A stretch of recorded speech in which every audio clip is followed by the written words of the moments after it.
Warning: Matt and the team at Behind the Iron are not licensed medical practitioners and must insist that any information gathered from this video be used strictly for entertainment purposes only. Likewise, we do not encourage or endorse breaking the law and insist that all persons consult their local statutes before making any medical decisions. All performance-enhancing drug use should be conducted in consultation with and under the supervision of a licensed medical practitioner. Hey guys, it's Matt here from Behind the Iron. Thanks very much for stopping by. Happy Wednesday. I hope everyone's doing well. I hope everyone's squeezing as much out of life as they possibly can. And as promised, today we're going to try and get through some of the questions that I've gotten over the last couple of months while I've been dealing with all of this sort of rehab and all that crap. So, how is everybody? Let me know in the comments. Let me know how your training's going. Let me know if you're having any obstacles, if you're having any injuries or anything like that you want to try and check in with. And guys, support each other as well. Girls as well, support each other in the comment section. That's what we're all about here. As far as questions go, there were sort of five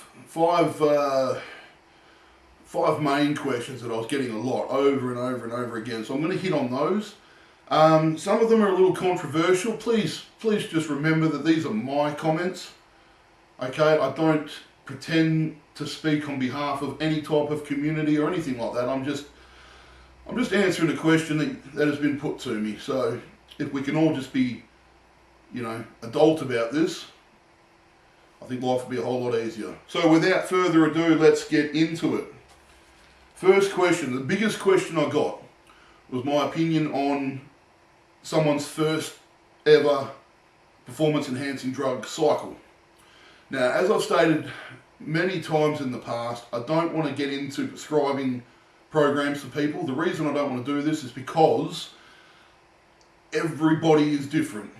Every single person's different. Every single person reacts differently to different compounds. And so it's really a pooch screw. If this is your first cycle, don't plan it out.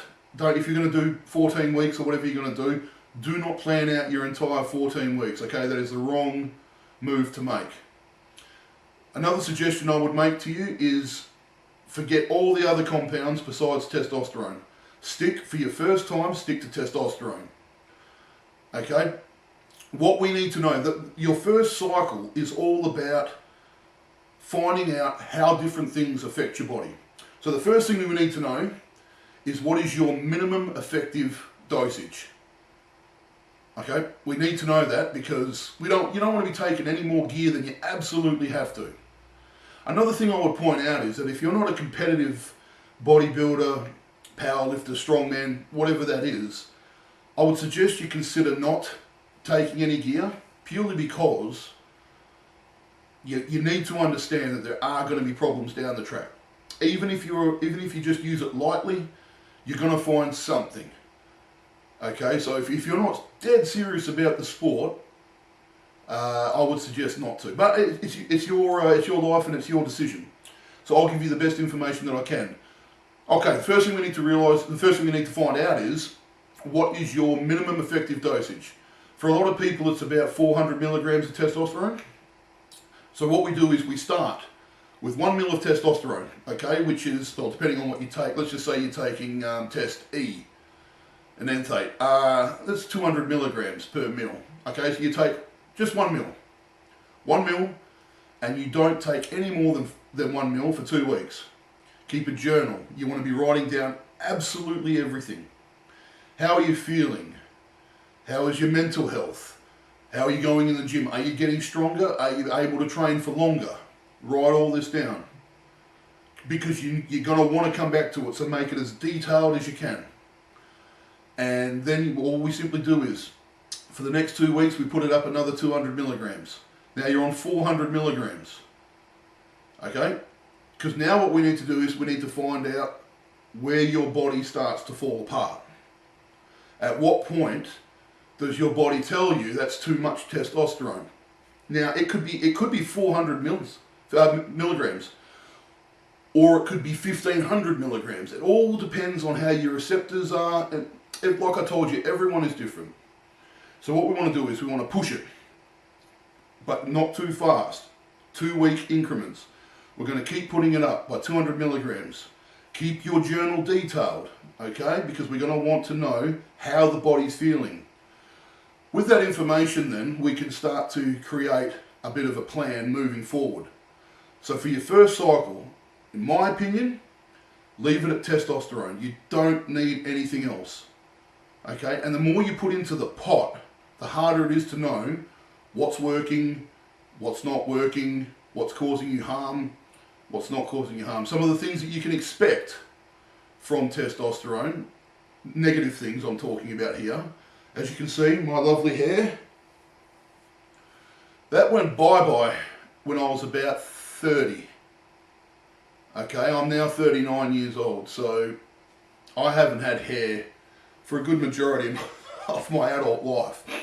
And even before it started to look like this, I was balding when I was in my mid-20s. Now, it is hereditary. My father is, and my grandparents on both sides, the men at least. So, when you take testosterone, if you do have a history of balding in your family, you can pretty much expect it's going to speed it up. Now, like me, I don't care. I couldn't care less. I actually didn't know. When I first started on the gear, I was 18 years old and I wasn't given all this information. So I found out a lot of things the hard way. I'm not really that fussed. Sometimes I do wish I had a little bit of hair so I could do something with it. But to be fair, I'm not really that fussed. So your first cycle, you can expect your aggression to go up. If you're a naturally aggressive person, be very careful, be very mindful. Another thing I'm going to tell you is this. Don't keep secrets with your spouse, girlfriend, whatever the situation is, okay? Everyone needs to be on board. When I got on the gear, I told my parents, I told my wife, I told every single person who had any influence on me so that they would understand if on a certain day I was a little grouchy or I had a bad workout, and whatever it is, don't keep secrets because these people eventually will be the people that support you. And no one likes to support someone that's kept them in the dark. Okay, testosterone for your first cycle. Keep a detailed ledger because you are going to want to refer to that when we start creating courses down the line. Be honest with your loved ones, because they've got a right to know. It's important that they know because they might end up picking up some of your pieces. It's very important. When you're on the gear, you're spending money on the gear and you're spending health points, your own. So stop drinking alcohol, or at least really limit the booze, okay? Do yourself a favour. You're already putting a toxin into your body. Make it work. Make it work. Don't eat rubbish food. Okay? Train. I don't know how many times people come up to me and they're on high amounts of gear, especially androgynous gear as well. So, and then they tell me, they're not making gains. So I look into what they're doing. I look into how they're eating. I look into how they're training, and it's absolute rubbish. Don't waste your time. Don't waste your money. Don't waste your health. If you're going to do it properly. That's for your first course. Your second course, well, then we're going to have to start looking at a little bit more in depth as we start to bring in other chemicals. We also need to get your blood work done. Very important, everyone, blood work. If you don't have a doctor that can get your blood work sorted, you shouldn't be on gear. Okay, we need to look at your lipid levels. We need to look at your kidney function, your liver function. We need to look at your heart health. You need to have a cardio echogram at least every 2 years. What that essentially is an ultrasound of your heart, and they make you work out either on a bike or on a treadmill. It's called a stress test, and they check to see how your heart is functioning under load, under exertion. Okay, they look at how your heart fills up and how it presses the water, the blood out. It looks at all the different volumes. It checks all the different. All your heart valves, everything. Get it done, because you can't play around with your heart. Okay, once it gets to a certain point, I found myself, I was using a ton of Tren, and I found that my heart was actually starting to show signs of thickening. Now, as soon as I found this out, I changed everything up, and I've actually now got quite a healthy cardiac system, despite my size. So that's your first cycle, guys. Take it seriously, because it is serious, and enjoy it. My first cycle, I was, like I told you, I was 18. When I first started, I think I was 101 kilos. And after my first cycle, I ended up at around about 117 kilos. And I pretty much kept it all. That's another good thing about just running test. You do find that you keep pretty much everything that you put on. So your first cycle, you're always going to get your best results. But it's also a time, like I said, for finding out how your body's responding. That was a long answer. I'm sorry about that. First cycle, it's very important, which is why I spent the time. So thanks to everyone who asked that question. I hope that helps you. If you want any more clarification or anything else, hit me up in my Instagram, and I'll be happy to talk to you about it anytime. Okay, drink. So guys, I appreciate everybody. I appreciate the questions. I also appreciate the fact that some people might not agree with me, but they're mature enough to understand that people are allowed to disagree. It's normal and it's okay. So having said that, that was my little crappy segue into this next question. A lot of people have been asking me about trans athletes in sport, more importantly, trans female competing against, well, I'm just going to say females. I don't like this biological females or cis or whatever they call females. Okay, so you've got trans females competing against females in sport. Now, I can't speak to track and field or anything like that, but what I will say is this. When I was 15, I was bodybuilding.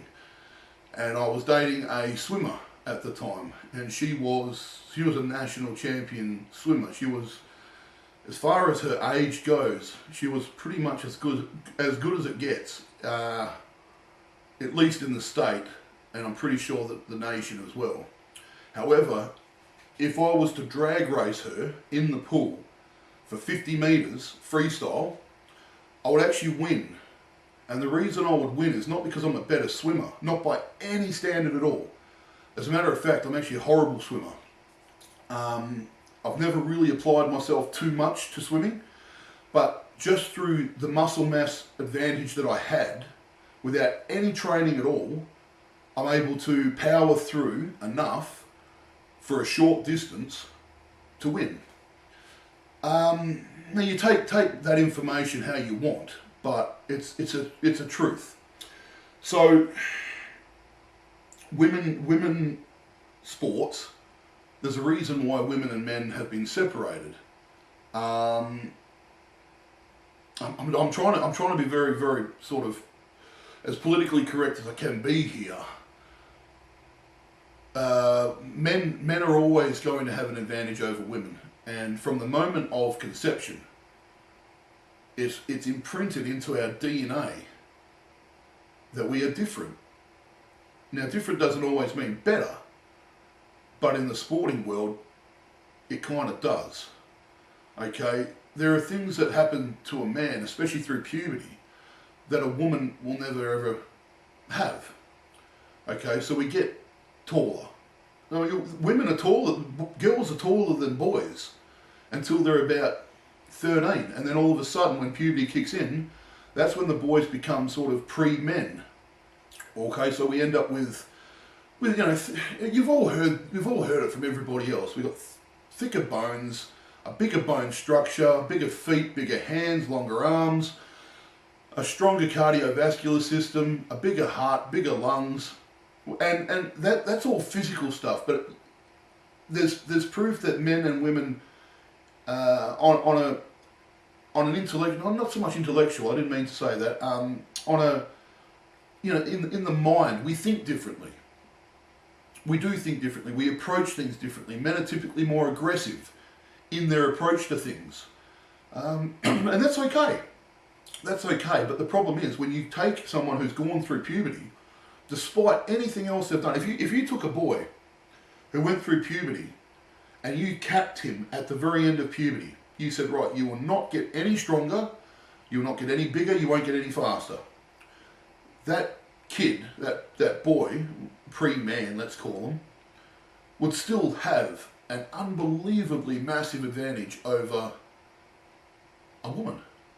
And I'm sorry if that offends some people, but you know, the truth is simply the truth. There's not really, if you're offended by it, I don't really know what to tell you. Does that mean that we don't let trans athletes compete? Absolutely not. And if it makes a trans woman more comfortable to compete, let's just say powerlifting for instance, if it makes them more comfortable to compete in the women's section, then I'm all for that. It doesn't bother me at all, providing they're judged differently, because they are different. We've seen it many times where men have tried to make a point, they've come into women's sports, they've dominated, and it's just biology. There's not really anything else we can do about that. I don't want to offend people, and I believe that sport should be for absolutely everybody, and high-end, top-level sport should be for everybody. However, your right to compete in sport doesn't trump someone else's right not to compete against someone with a biological advantage. I don't really know if there's anything else I have to say about that, but I'm sorry, like I said, I'm sorry if I've offended anybody. But when it comes to physicality, men have an advantage. Sorry. I think we should leave it there. Alright. The third question. Aha. This is one I get a lot. This is one I do get a lot of. People want to know the difference between... they don't want to know the difference. They want to know what my opinion is on cruising and blasting as opposed to running cycle and then your post-therapy afterwards. For those of you that are not aware, cruising and blasting basically means you don't ever come off of gear. Okay, so you stay on, you blast up, so you do a cycle, let's just say you run it up to 2.5 grams of whatever it is you're taking. You run that for your 16 weeks or whatever it is, and then you bring it down to a manageable level, whether that's 200 milligrams or 150 milligrams, whatever it is. And now the reason for that is that when you start running courses and you're running your course and you dive afterwards, you always do, even if you're running your post-cycle therapy, you're always going to have that crash, and in that crash is when you lose so much of your gains. So the idea being, when you cruise and blast, because you never really come off, but you're basically negating the need for your post-cycle therapy, because you're bringing it down to what you believe your body would sort of, a little bit higher than what your body should naturally make. Now I've seen people who can get away with 150 milligrams in a week, and I've seen some people who need to still stay on about 200 milligrams, 250 maybe. When I do it, 250. I find that, and I know a lot of people are going to say that's higher than it should be, and you're probably right, but that's for my body. 250 milligrams in my cruising phase helps me to maintain the muscle mass that I've gained and everything else. When I blast, I go up to about 2.5, 3 grams, depending on what I'm doing and why I'm doing it. So my opinion is, see, it's a difficult one because I haven't stopped cruising and blasting for about 6 years. So when I finally do, I know for a fact I'm going to need an endocrinologist to help me get my levels back. So there's that to think about as well.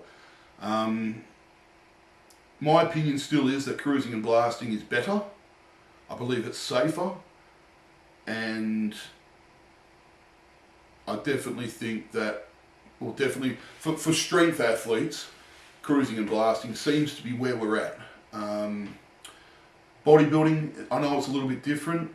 Cruising and blasting is always really good if you wanted to try and stay relatively lean and in good shape year round. Let's say that you're a fitness influencer, so you're always in front of the camera, especially with your shirt off and all this sort of stuff. I believe cruising and blasting will be better for that. However, you have to be very careful to make sure that when you do cruise, you actually cruise. Okay, you don't drop it down to 500, because at 500 milligrams, you're still on. So be careful about that. Be careful about that one. And hydrate. Hydrate. It can't be. I know. People give Eddie Hall a lot of crap for saying, you know, stay hydrated, but it's super important, guys. Really, really important. I drink about 6 of these a day. Now, if you want to know what's in here, this is a combination of branched chain amino acids and a little bit of, in Australia we call it cordial. I love cordial. I don't know what the hell it is. It's kind of like a concentrate fruit juice that you mix with water. I have it really, really weak, and I use a brand, my branched chain amino acids come from a brand called Guard, which is owned by Seth Feroci, and it works for me. So stay hydrated. All right, what else we got? Filming in the gym. Ooh, this is a big thing at the moment. Filming in the gym. I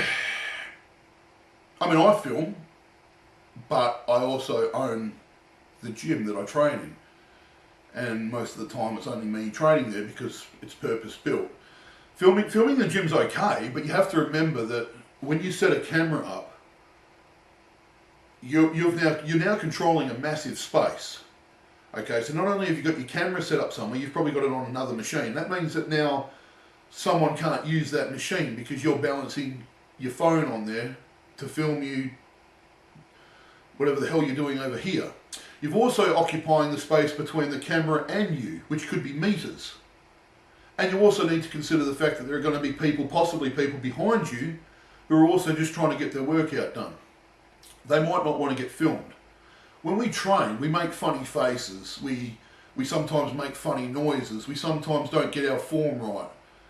We don't want to be on film for your freaking TikTok videos or whatever it is you're doing. So if it's your plan, and also, if you're going to film yourself doing something, do something. I don't want to see a woman doing freaking stiff-legged deadlifts with 40 kilograms, you know. And let's be fair as well, the way that they often set their cameras up, you can only see their ass anyway. And a lot of people are probably thinking, well, thumbs up, that's awesome. But when you're in the gym, you're there to train. I don't even notice people. A woman could walk in, stark ass naked. I wouldn't even notice. I don't even hear the music that they play.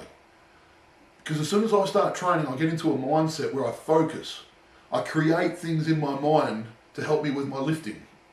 One of the things I like to do is when I deadlift, I pretend the bar isn't a weight bar anymore. I turn it into an object. And I make it clear in my mind that if I can't lift this, I have to lift this object, whether it be a car. One thing I do is I pretend, and I know this might sound a little morbid, but I pretend that my wife is stuck under the car. And this doesn't bring me pleasure. I don't do this with a smile on my face. I do this because it does more to me than just like someone slapping you on the back and motivating you to go hard. When I put family members into it, especially when they're possibly in danger, in my mind, it creates an adrenaline flurry within me. And as I lift it, I consider myself lifting the car, and I'm thinking I have to lift this car so that she can get out. And I find that gives me so much more strength and so much more purpose than just your simple motivation. Because that's, for me, that's the ultimate motivation. Anyway, so that's my thing. Filming, look, everyone's going to do it, but just be mindful, be respectful, understand that you're not the only one there, and if someone does ask you to stop, then you should probably consider stopping because, although it's your right to film, technically you're not in a public space. So, if someone's there and they don't want to be on camera, respect that. Respect that. Don't be that person. I think most people are pretty much on board about that. It's just you got your typical influencers that are, really they're essentially useless. They don't really teach anything other than how to pose to show your ass and tits in the best possible light. They don't really show you anything about form. They're not normally motivational. They're just crap. They're just stupid. It's a stupid waste of time. The time that you spend setting up your camera and standing back to make sure you've got the right angle and all this, you'd be better off drinking water and stretching out, or getting yourself ready for your next set. If you want to film, if you get someone to film you, that's the easiest way. If you're about to do something, have someone film you. Excuse me. It isn't really rocket science, guys. That, in my opinion, that's where I'm at. Let me know in the comments if you agree. I think, I think fitness influencers are only going to get more and more. And I also think that fitness influencers are going to get more and more ridiculous. But either way. All right, the next question. Supplementation, what is needed and what's a waste of money? Guys, I started bodybuilding in the early to mid 90s, and there was nothing. Victory still had all their crap out, which tasted rancid. Really, all you need, in my opinion, a good protein powder, a good creatine, and a good branched chain amino acid. You don't really need anything else. Comment if you think there's something I've missed. I'm trying to rack my brain right now, but no, I don't think so. I think that's pretty much all you need. A good protein powder, a good creatine, and a branched chain amino acid. The branched chain amino acids, I never really thought they were much chopped until I started using them, and I find that they really do fill my muscles up, especially after I've trained. I really feel like they're putting the nutrients in. So, in my opinion, that's a pretty good bet. I don't really know why I've gotten this question so many times, but people are asking me about my opinions on American politics. Now, I'm Australian. I have been to America. I really enjoyed my time in America. I thought it was fantastic. I was sort of predominantly in the South. We sort of flew into Atlanta. We spent a bit of time in Las Vegas, and then we went to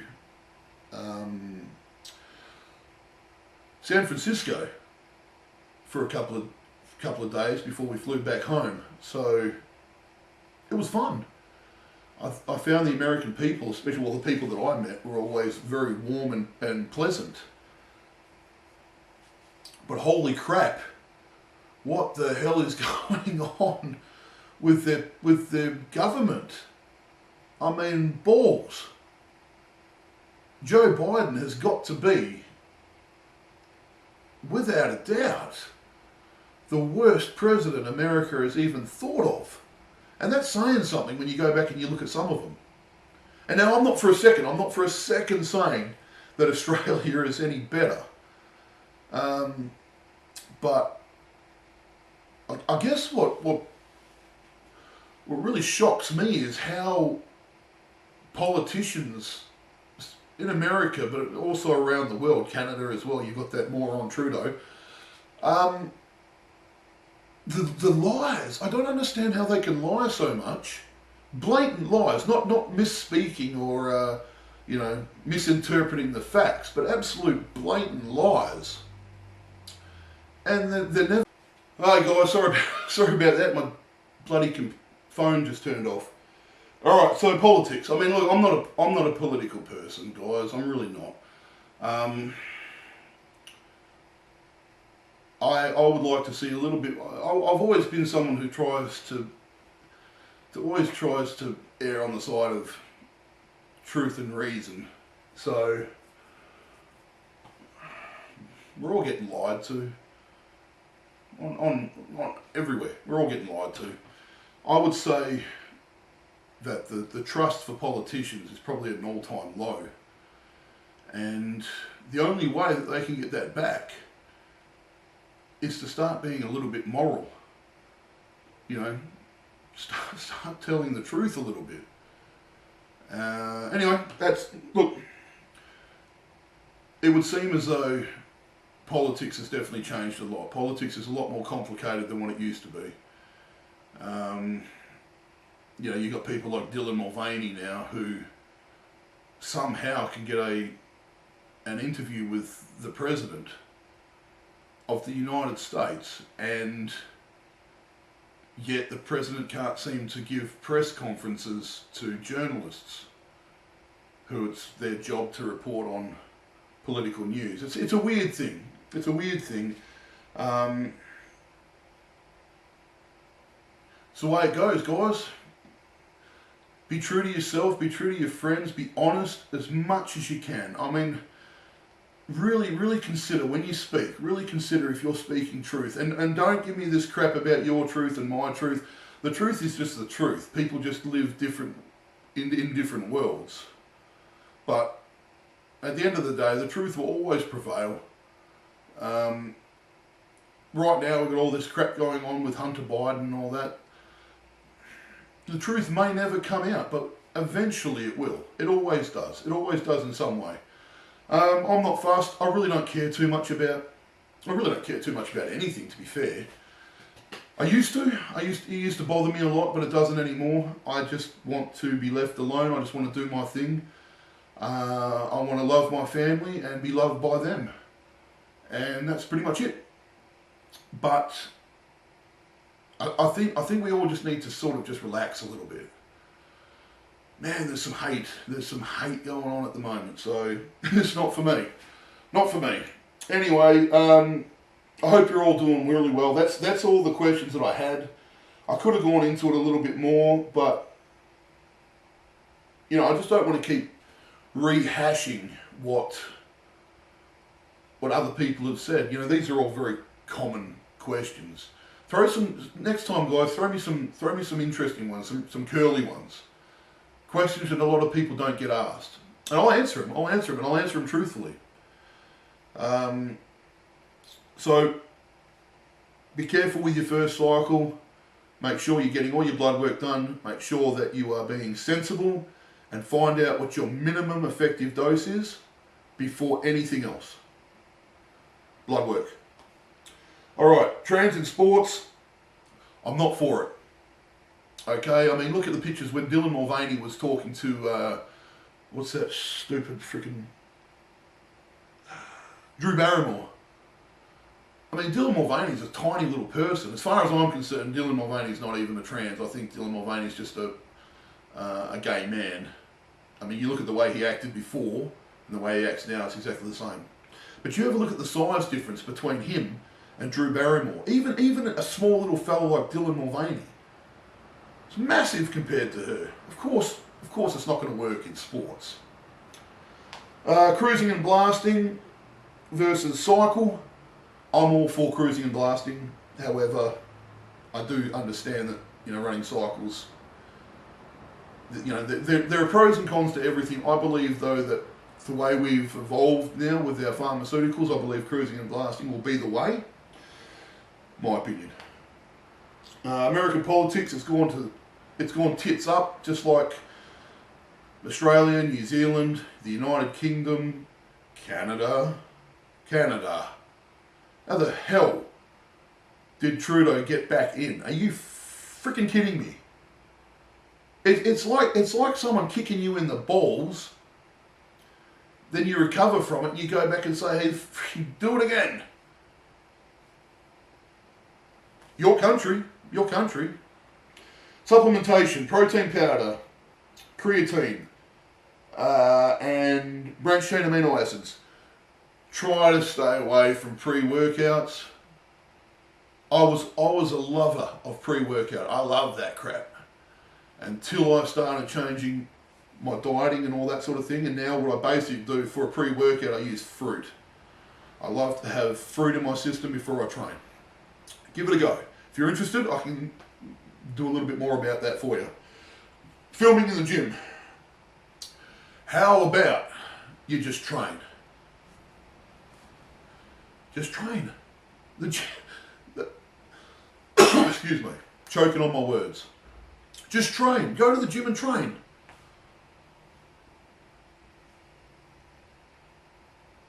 I think that's it for me. Guys, I'm feeling good today. I'm feeling good. I've been lucky enough to be gifted a hot tub by someone that lives close to where my parents live.